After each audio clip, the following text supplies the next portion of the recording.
అనకాపల్లి జిల్లా జగన్ పర్యటన అనుమతిపై ఆందోళన కొనసాగుతుంది. రోడ్డు మార్గాన జగన్ వెళ్లేందుకు అనుమతి ఇవ్వడం లేదని అనకాపల్లి జిల్లా ఎస్పీ తుహిన్ కుమార్ తెలిపారు. విశాఖపట్నం నుంచి మాకవరపాలెం వరకు హెలికాప్టర్లో వచ్చేందుకు అనుమతి కోరితే ఇస్తామన్నారు. కరూరు ఘటన దృష్ట్యా పర్మిషన్ ఇవ్వలేమన్నారు. ఇక ఎస్పీ వ్యాఖ్యలపై వైసీపీ నేతలు స్పందించారు. జగన్ బయటికి వెళ్తే ఎందుకు ప్రభుత్వం భయపడుతుందన్నారు. జగన్కు పోలీసుల సెక్యూరిటీ కల్పించలేమని చెప్పడం పిడ్డూరుమన్నారు. సో ఇది అన్ని పాయింట్స్ కన్సిడర్ చేసిన తర్వాత మనం రోడ్ ట్రావెల్ రిక్వెస్ట్ డినై చేసుకుంటున్నాము. In public interest and in interest of public safety, protection of the VIP and for traffic regulation. ఈ ఆర్గనైజర్స్కి మనం నోటీస్ రూపంలోనే కూడా ఇది నోటీస్ సర్వ్ చేసుకుంటున్నాము. ఇది అన్ని పాయింట్స్ వల్ల మనం ఇది రోడ్ ట్రావెల్ పర్మిషన్ డినై చేసుకుంటున్నాము. వాళ్ళు రోడ్ ట్రావెల్ కాకుండా వేరే మోడ్ ఆఫ్ ట్రాన్స్పోర్ట్ నుంచి లైక్ హెలికాప్టర్ అది వాళ్ళు పెట్టుకుని మనకి అప్లికేషన్ అప్లై చేసుకోవచ్చు.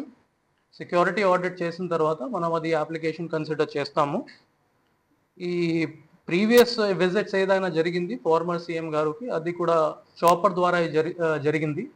ఇది ఫస్ట్ టైం 63 కిలోమీటర్స్ వల్ల ఇది సెక్యూరిటీ రిస్క్స్ అన్నీ మనకి తెలిసింది. అట్ ద సేమ్ టైమ్ మనం కూడా వెరిఫై చేసుకున్నాము. మాకవరపాలెం గవర్నమెంట్ మెడికల్ కాలేజ్ దగ్గర ఈ హెలిప్యాడ్ పెట్టడానికి కూడా అవకాశం ఉంటుంది. అది కూడా ఆర్గనైజర్స్కి చెప్పడం జరిగింది. ఎక్కడ ఏ రోడ్డు బ్లాక్ చేస్తామని చెప్పి చెప్పలేదే, మేము ఏ రోడ్డు మీద మీటింగ్ పెడతామని చెప్పి చెప్పలేదే, ఎక్కడ రోడ్ షో ఉంటుందని చెప్పి చెప్పలేదే. మీ అంతటి మీరే అంచనా వేసుకొని ప్రజలు వారు స్వచ్ఛందంగా రావచ్చు అని చెప్పి మీరే చెప్పి ఈరోజు మేము వాళ్ళకి ఇబ్బంది కలుగుతుంది, మీకు వచ్చిన ఇబ్బంది ఏంటి చెప్పండి. అక్కడ కంపెనీలు ఇబ్బంది పడతాయి, ఇలా ఫ్యాక్టరీలు ఇబ్బంది పడతాయి అనేటువంటి దానికన్నా ఈ రాష్ట్ర ప్రభుత్వంలో ఉన్నటువంటి పెద్దలు ఇబ్బంది పడతారు అనేటువంటి విషయాన్ని చెప్పడానికి భయపడతా ఉంది పోలీస్ డిపార్ట్మెంట్. 5వ పాయింట్, గతంలో మీరు ఏదైతే కాలేజ్ విజిట్ చేసి అక్కడ ప్రెస్ మీట్ పెట్టి ప్రజలను ఉద్దేశించి మాట్లాడతారని చెప్తున్నారో దానికి ఏ అబ్స్ట్రక్షన్ లేకుండా హెలికాప్టర్ మీద వస్తే పరిశీలిస్తామని చెప్తా ఉన్నారు. హెలికాప్టర్ మీద వస్తే పరిశీలిస్తామనేటువంటి మాట చెప్తా ఉన్నారు. అంటే జగన్మోహన్ రెడ్డి గారు ఎలా రావాలో కూడా మీరు చెప్తారు. జగన్మోహన్ రెడ్డి గారికి ఈ దేశంలో ఉన్నటువంటి ప్రజాస్వామ్యం, ఈ దేశంలో ఉన్నటువంటి రాజ్యాంగం జగన్మోహన్ రెడ్డి గారికి వర్తించదా? ఆయన ఎలా రావాలో, ఏం మాట్లాడాలో, ఏం చెయ్యాలో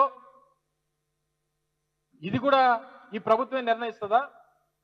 గతంలో నెల్లూరు పర్యటనకు వెళ్తామనంటే ఆ హెలికాప్టర్ పర్మిషన్ ఇవ్వడానికి 3 సార్లు పర్యటన కార్యక్రమం మార్చుకోవాల్సినటువంటి పరిస్థితి వచ్చింది. మేఘావృతమైన వాతావరణం ఎలా చెప్తారండి హెలికాప్టర్లు వెళ్ళమని? హెలికాప్టర్కి ఒక విఐపికి Z+ కేటగిరీ ఉన్న నాయకుడికి భద్రత అక్కర్లేదా? ఫ్లైట్స్ అంటే ఎయిర్పోర్ట్లో దిగే అవకాశాలు ఉంటాయి, దానికి ఏర్పాట్లు ఉంటాయి. హెలికాప్టర్ ప్రయాణం ఒకటే అవుతుందా? హెలికాప్టర్లో ఇలాంటి వాతావరణంలో అనుకూల వాతావరణం లేనప్పుడు మీరెవరు హెలికాప్టర్లోనే వెళ్ళాలని ఆంక్షలు విధించడానికి? ఇది కరెక్టేనా? Z+ కేటగిరీ నాయకుడిగా ఆయనకి ఇవ్వాల్సిన బాధ్యత, భద్రత ఇవ్వాల్సిన బాధ్యత మీది. ఈ సందర్భంగా ఇంకోటి కూడా గుర్తు చేస్తా, జగన్మోహన్ రెడ్డి గారికి జనంలోకి రావడం కొత్త కాదు. ఆయన పాదయాత్రలు చేశారు. ప్రతిపక్ష నాయకుడిగా ఎన్నో యాజిటేషన్స్లో, ఉద్యమాల్లో పాల్గొన్నారు. ఆయనే స్వయంగా ఉద్యమాలు చేపట్టారు.